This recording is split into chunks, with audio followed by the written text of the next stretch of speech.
Sud Radio, le coup de cœur des libraires. Valérie Expert, Gérard Collard.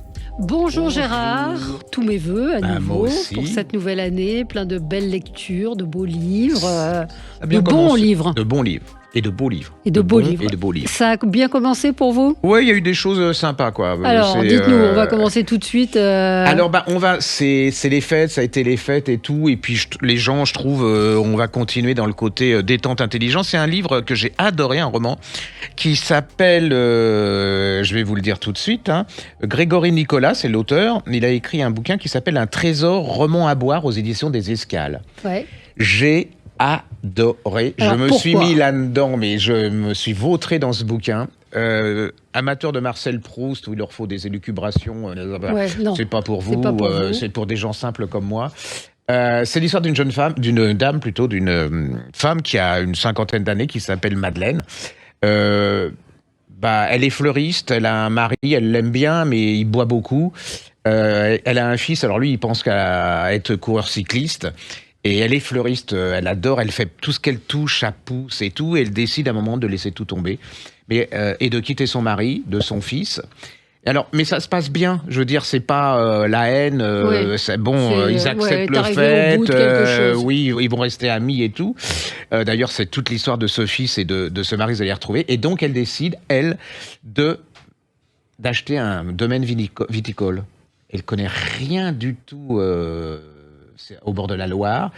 Et alors, elle rachète ça.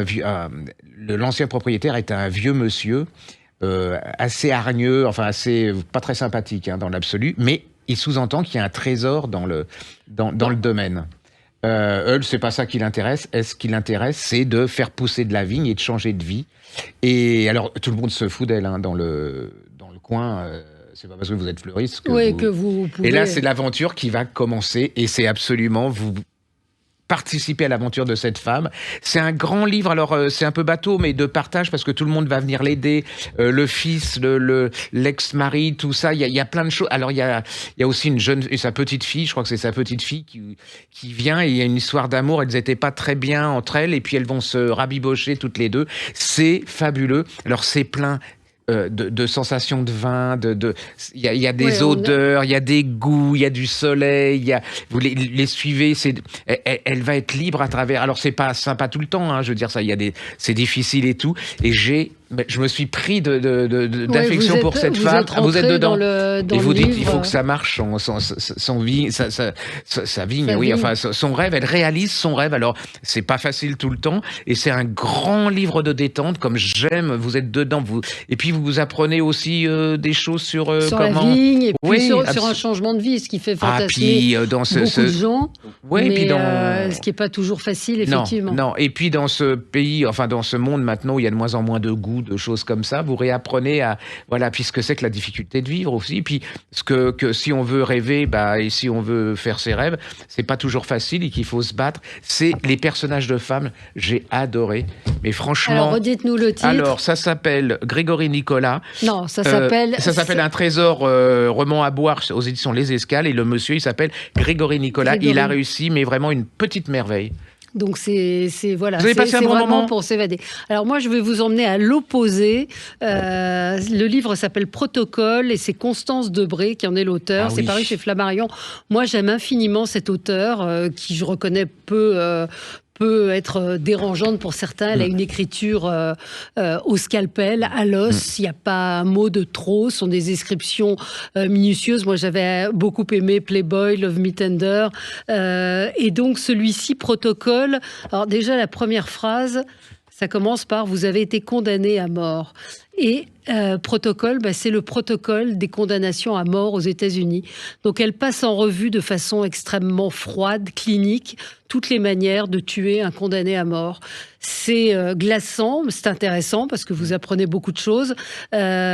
C'est autobiographique dans le sens où elle s'est intéressée au sujet, où elle a vécu aux États-Unis, où elle est allée faire des conférences et où elle a enquêté sur... Alors on imagine la chaise électrique, tac, on allume, la personne meurt. Non, ce sont des agonies parfois redoutables. Donc elle raconte ça dans des chapitres très très courts. Il y a le peloton d'exécution, il y a la pendaison, il y a l'asphyxie, il y a l'empoisonnement, et elle décrit à chaque fois le rituel. C'est entrecoupé de petits chapitres dans lesquels elle raconte sa vie quotidienne aux États-Unis. Moi, j'aime infiniment son style minimaliste.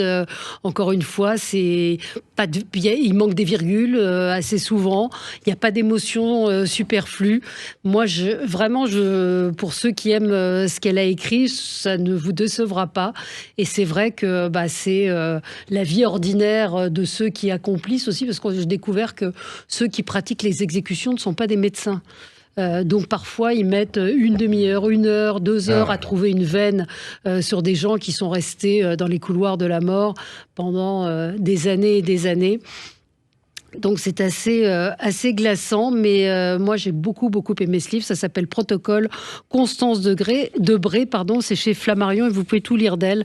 C'est une écriture singulière, c'est une voix singulière, c'est une vraie auteure, une vraie écrivain qui a son style, et c'est vraiment à lire. Et puis c'est bien parce qu'elle redonne du poids à simplement une phrase. On dit monsieur a été exécuté aux États-Unis, et là on revoit tout le drame humain et toute la chose. Tout ce qui est derrière, quoi. C'est pas, il n'y a pas de position. Elle donne pas son avis, mais la barbarie de ces exécutions, effectivement, apparaît en pleine lumière. Alors moi, on avait parlé de ce bouquin quand il était paru en grand format, et ça a été la découverte pour moi d'une. Alors c'est une écrivain de polar irlandaise. Elle s'appelle Andrea Mara. Là, ça vient de paraître en point. Ils n'ont rien vu. Et alors, c'est une histoire qui nous avait pas, qui est absolument incroyable. Hein. C'est l'histoire d'une femme qui vient à Londres avec ses 2 petites filles. Elle va visiter Londres. Elle est dans le métro. Elle va prendre le métro. Les 2 petites filles, vous savez comment sont les enfants. Ils se précipitent. La porte est ouverte. Et à Londres, les portes sont automatiques. Ça se referme. Et là. Elle reste sur le quai. Elle reste toute seule sur le quai. Non. Avec les 2 sont partis, mais on lui dit ne vous inquiétez pas, on a récupéré vos filles, venez les récupérer à la station d'après.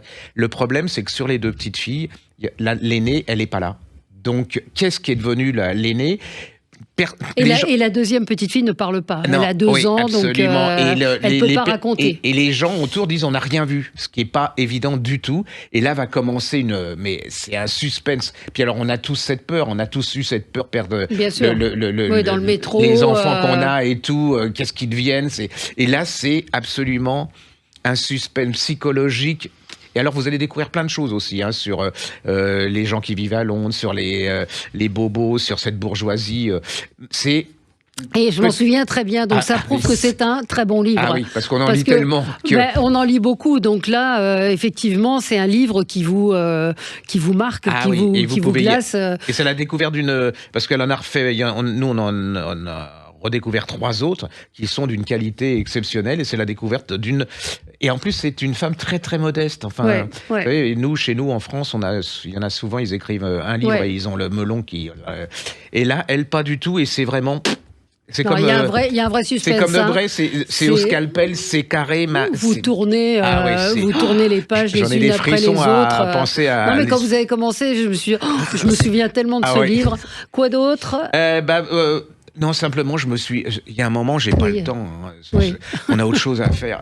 Je me suis fait avoir, là, par ce livre de Jean-Yves Joannet, Une forêt, chez Albin Michel. Je me suis fait avoir par la couverture. Regardez. C'est joli, un oiseau. Puis en plus, le pitch, il était pas mal. Une forêt, on se demande, c'est l'histoire on fait venir après la guerre, dans Brême, qui est dévasté, un soldat, un avocat, je crois, américain. Mais pourquoi vous en parlez si vous avez pas aimé? Parce que je voudrais pas que les gens, alors je me demande si c'est moi. Et alors, il est là pour décider si des oiseaux sont nazis ou pas, parce que il parle. Vous voyez le genre. Des nazis. Dans l'absolu, ça m'avait attiré ça. Ouais. Mais avant d'arriver au truc, c'est long. J'ai l'impression que c'est des fiches. si vous le voyez chez votre libraire, ne me l'achetez suivez pas forcément, mais lisez-le avant. Enfin, vous commencez à le lire avant pour voir si vous entrez dans l'histoire ou pas. Parce que donnez-moi votre avis, parce que là, franchement, c'est un de mes grands. Ça sert à rien de parler de livres si, qu'on parce n'a que pas ça forcément m'a aimé. énervé de savoir si c'est moi qui suis nul sur l'histoire et qui n'ai pas réussi à rentrer, si c'est un bon livre ou si. Donnez-vous votre avis là. Je suis un peu troublé. On va repartir sur des choses qu'on a aimées tout de suite après la pub. Le dernier, Lionel Shriver, Hystérie collective. Alors on peut avoir un débat sur son écriture, mais on va en reparler. Et puis non. Puis moi j'ai une petite merveille d'une écrivaine française, Cécile Guidot. Ne loupez pas ce petit bijou. Eh ben, à tout de suite. Sud Radio, le coup de cœur des libraires. Valérie Expert, Gérard Collard.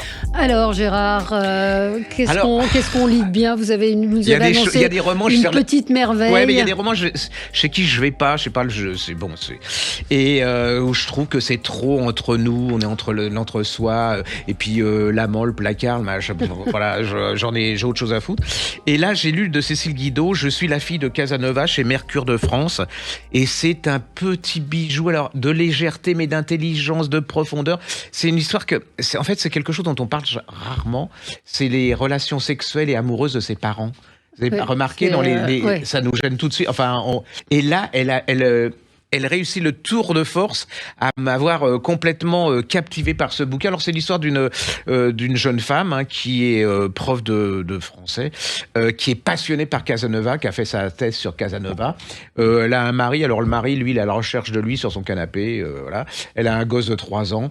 C'est la routine, et puis on sent que elle vit, mais et puis là il y a son père qui débarque chez elle parce que lui, c'est Casanova, c'est-à-dire qu'il butine partout, et la dernière compagne, elle s'aperçoit qu'il a été butiné aussi, et elle le largue, et son père arrive sur son canapé. Et là, vous voyez quand même de l'importance des relations de ses parents sur son couple et sur sa vie à elle, c'est-à-dire qu'il lui raconte, et là elle est excédée, mais elle aime son père, et elle décide de faire une chose, elle a une conférence à Venise, elle va aller à Venise. Et à Venise, et alors c'est le parallèle entre Casanova, très belle réflexion sur les hommes et les femmes, c'est tout en justesse, c'est d'un humour subtil, c'est léger, mais justement pour faire passer la pilule, c'est-à-dire que c'est très compliqué de parler de... Elle est dure avec son père aussi, et c'est une... Voilà, je me suis fait avoir, vous y allez. C'est un petit bijou de légèreté, d'intelligence, et alors elle est juste, et puis elle est lucide, elle est comme Debray, c'est-à-dire que c'est le contraire de Debray, c'est-à-dire que Debray, elle a c'est au scalpel, mais c'est froid, pas du tout, elle se sert de l'humour et de la légèreté et de la finesse pour faire arriver des choses plus compliquées. Et puis pour arriver, être aussi, c'est dur, je veux dire, et puis ça vous faire voir vos parents différents. Enfin, c'est un sujet, c'est vrai qu'on me l'a dit, c'est pas souvent traité parce que c'est dérangeant. Non, et j'ai adoré, j'ai passé un bon moment avec quelque chose qui m'a dérangé. Et elle a une analyse psychologique tout en finesse, en justesse. Il y a du recul. Et puis elle aime son père. Ouais. Et puis il y a sa mère aussi qui a refait sa vie. Et puis le père, il est à claquer, mais d'un autre côté, vous y attachez aussi parce que vous dites ça arrive, et puis que la nature, elle est là, et que j'ai le rapport Casanova. Et puis alors, elle a le côté Casanova, l'analyse de l'œuvre de Casanova, où c'est un bouffon quelque part, comme son père est un peu un bouffon, et ceux qui tiennent la dragée haute, c'est les femmes, quoi, quelque part. C'est vraiment... Allez-y, voilà, sur le rapport homme-femme, père-fille, mère, c'est... Alors, une fois n'est pas coutume, un essai, vous qui aimez le béton, je vous le conseille, Ce que les îles font de nous, Rose Ariès, c'est aux éditions Les Corps Conducteurs. Alors, elle avait écrit dans une collection que j'aime beaucoup, qui s'appelle La Cosmopolite, le dictionnaire insolite des îles. Oui. Et là, elle publie, alors c'est un essai, mais ne partez pas, comme qui dirait.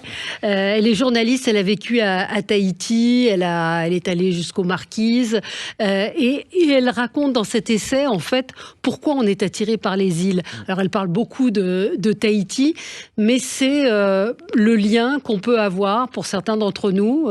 C'est mon cas aussi avec certaines îles. Pourquoi on aime les îles, ce qu'elles font de nous, ce qu'elles nous disent, ce qu'elles racontent. Il y a plein de choses à découvrir. Elle fait, c'est très érudit aussi, alors ne partez pas non plus. Oui. Elle parle d'Ulysse et du paradoxe qu'il y a avec ces femmes qui les attendaient, Napoléon. Enfin, c'est un livre passionnant sur les îles. Ça parle beaucoup de Tahiti et l'attirance, encore une fois, qu'on peut avoir. Je suis en train de le lire, je n'ai pas encore totalement terminé, mais si vous aimez les voyages, si vous aimez les îles, je vous le conseille fortement. Et c'est pas forcé qu'il y ait des îles avec du soleil, parce que par exemple une île comme Jersey ou Guernesey, c'est assez fascinant. Mais elle parle des îles qui sont devenues, parle de Robinson, elle parle de Napoléon, évidemment. Et c'est vrai que c'est un livre très intéressant, avec des Grecs. Elle remonte assez loin. Donc ça s'appelle « Ce que les îles font de nous », Rose Ariès aux éditions Les Corps Conducteurs. Et ben moi, je vous ai trouvé un polar, faut s'accrocher parce que c'est... Bon, lui, c'est un des maîtres du polar, hein, c'est Jérôme Loubry. Il a écrit Le Garçon éternel chez Calman Levy. Alors ça commence, vous êtes dans une forêt, il y a deux gosses, deux ados qui veulent faire Jean Robinson, ils vont dans la forêt au fin fond d'une scierie. Et là, dans la scierie, ils découvrent une femme. Et ben cette femme, elle a plus de mains, elle a plus de pieds. Les gosses arrivent complètement désespérés. Ça, je vais pas trop vous raconter parce que je vais me faire insulter. Donc ça, c'est le premier stade. Alors, en même temps, il y a une journaliste dont la femme disparaît. Mais les gendarmes disent en fin de compte, elle n'a pas été assassinée, c'est une fugue. Elle en avait marre de vous et lui, ça le travaille. Et puis il y a l'ancien propriétaire de la scierie qui rencontre ce journaliste et qui lui décide de lui raconter sa vie. Donc, mais il y a plein de choses comme ça qui s'accumulent, des personnages différents. Et puis, vous avez aussi une paysanne dans les années 50 qui, chaque fois que... Alors, le mari c'est terrible, dur, le paysan, très dur. Mais chaque fois qu'elle a un enfant, il décide de la faire avorter. Alors, vous savez, les années 50-60, l'avortement pour les femmes, c'est terrible. Et là, elle est à nouveau enceinte, elle décide de se révolter et de garder l'enfant. Je vous dis pas comment. Et là, c'est tous ces personnages et rencontrent quelle est la liaison entre... Et en plus, la liaison n'est pas forcément celle que vous croyez. Et se commence un suspense absolument incroyable. Vous êtes dedans, vous lâchez pas. Alors, je ne dis pas que c'est coupe de champagne, hein, mais c'est exactement l'art du suspense intelligent, psychologique. Et puis alors, il y a deux enquêteurs. Alors, les deux enquêteurs, ils sont tous cabossés là-dedans. Hein. Et ça fait une espèce de cocktail explosif. Il y a un film à faire. Hein. Vous êtes là, vous tournez, et quand les gosses découvrent le cadavre et tout, et puis le journaliste, on a l'impression qu'il va devenir fou. C'est génial. Je vous en dis pas plus parce que je vais me faire tuer. C'est Jérôme Loubry, Le Garçon éternel chez Calman Levy. Vous voulez oublier tout ce qui se passe en ce moment, vous prenez ça, vous ne le lâchez plus.